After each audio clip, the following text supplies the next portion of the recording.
Try this out here. The topic for this episode is the Chapel Perilous, high strangeness. There is an often repeated trope used in Arthurian lore, Grail lore, referred to as the Chapel Perilous, appearing as a haunted, liminal chapel, fraught with illusions, phantoms, diabolic enchantments, bewitchments, visionary trials, ordeals, supernatural manifestations, tests to reveal the courage and purity and cowardice and weakness of the Grail quest knights. Well, the novelist, satirist, and 60s counterculture cornerstone, self-described mystic agnostic Robert Anton Wilson, he contextualized the Chapel Perilous as a psychological state in which synchronicities, occult phenomena, and varying reality shocks cluster around an individual with intensity such that they cannot tell if what is happening to them is objectively real or it's all in their head or a weird mix of the two. He described it as a form of initiation. And the Chapel Perilous removes certainty. One's subjective reality tunnels are ruptured. Robert Anton Wilson talks about reality tunnels, saying that people are overwhelmed by a stimulus of information, and so as a kind of survival tactic in a way, they will throw out information that they feel is not important or that either disagrees or threatens their own belief systems, and what they're left with is a reality tunnel model that they make of what's left over. And the Chapel Perilous ruptures all that. Well, as someone like myself who has experienced throughout my life a fairly on-the-nose harmonic to this Chapel Perilous, I'm left to ask myself, just why is life apt to behave like that? That is, why does reality, via these high strangeness episodes, seem to appear like Close Encounters on one night, and on another night seem to appear like Poltergeist or the Amityville Horror? Well, why should life behave like that? Theater, staged events, like a story, whether science fiction, fantasy, or horror, they result in a lack of clarity and an acceleration of perplexity. As such, I feel I ought to eventually elaborate on my own experiences, at least the ones that are of the over-the-top variety, which are harmonic of this Chapel Perilous.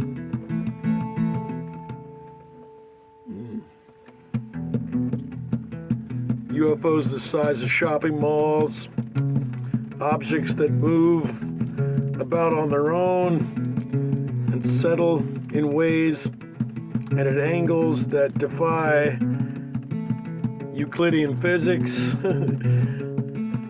apparitions, specters, non-corporeal beings that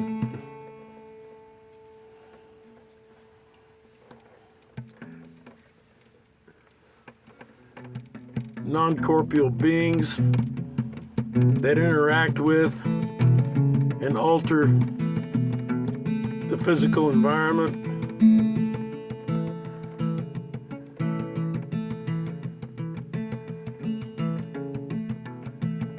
Manifestations that appear, of which ought not appear except in fantasy fiction, horror fiction, sci-fi fiction, what have you.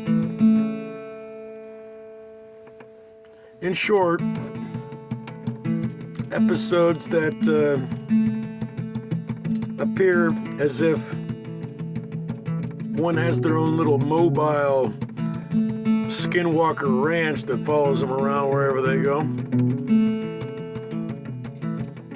Why should reality behave that way? Well, as I say, I'm a phenomenologist. The behavior of this world reality in relation to episodes of high strangeness, and broadly most any which way else, I'm not impressed.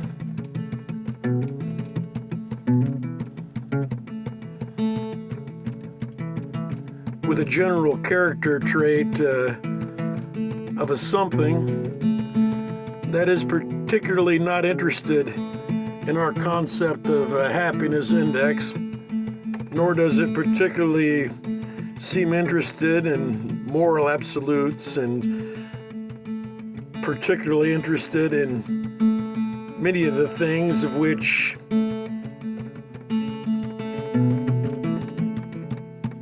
human beings are interested in. In fact, it seems quite alien, strange, and foreign,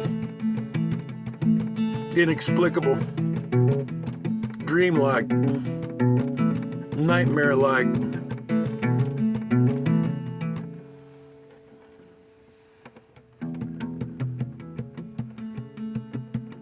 Truly, it seems most often far too much perplexity to assign familiar taxonomy to it, that much most anyone would find useful, comfortable,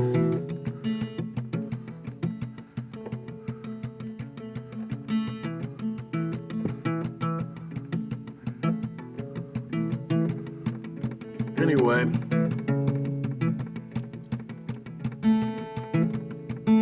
In some future episodes, just probably simple titled High Strangeness, I will go over these perplex events, at least the ones that are of a variety of which I would describe as being non-reducible by consensus, conventional wisdom, and so on. UFOs the size of shopping malls, objects moving around, fucking ghosts, weird projections, voices, mimics,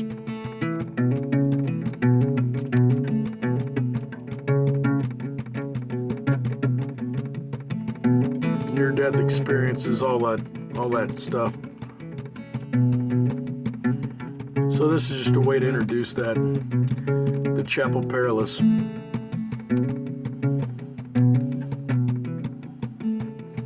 I don't know who these videos are for, to be honest.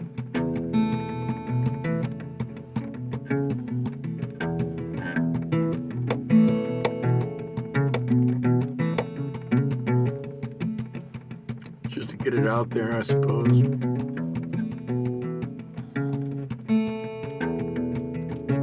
Yeah, we're about at 10 minutes. It's plenty of time to yap on about this.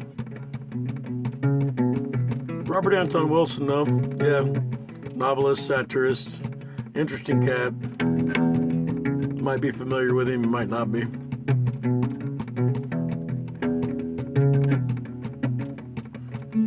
Anywho, I'll be back, such as I'm able.